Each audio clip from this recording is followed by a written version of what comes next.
Shabbat Shalom from remote.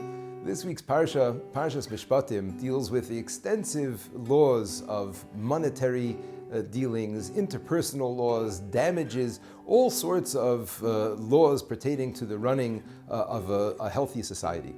And included in the laws are the laws of treatment of our slaves. According to the Torah, under certain circumstances, a person is allowed to own a slave. And the Torah tells us how that slave has to be treated. And among the list of halachot, among the list of laws that are there, it tells us that if a person hurts their slave, if a person hits their slave and damages their slave, even if it's such a small injury like a tooth being knocked out, the slave goes free.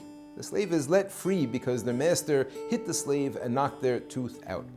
So it sounds like a very noble law, a very just law that doesn't allow violence from the masters against their slaves. But one could ask a question, in Torah law, in general, we have this idea, an eye for an eye, a tooth for a tooth, which of course is not literal. Of course, if one knocks out somebody's eye, their eye doesn't get knocked out. But what does it mean? It means money. One has to pay. If I knock out somebody's eye, I have to pay them. If I knock out somebody's tooth, I have to pay them for that tooth. So when you understand it in that context, this halacha, this law about the slave seems to be quite inconsistent.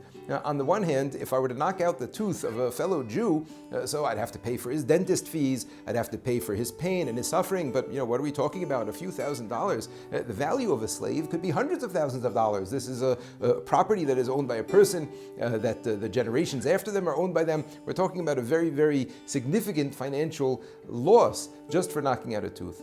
Explains Rav Moshe David Vali a very, very powerful idea. He says, we have to make a Kiddush Hashem in the world. We have to sanctify Hashem's name in the world.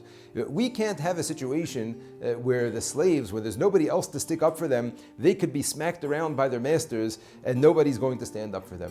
What happens is a person knocks out a tooth, the slave goes free. And he says all of that money, all of that extra money that's lost is money spent on a Kiddush Hashem. It's money spent sanctifying Hashem's name, showing that we don't tolerate violence to those who can't be protected by others. That's what the Torah tells us. He says any money a person spends on Kiddush Hashem to show that they're yashar, to show that they're straight, to show that they go above and beyond in the eyes of the nations of the world, that's the same idea of money spent in the performance of a mitzvah.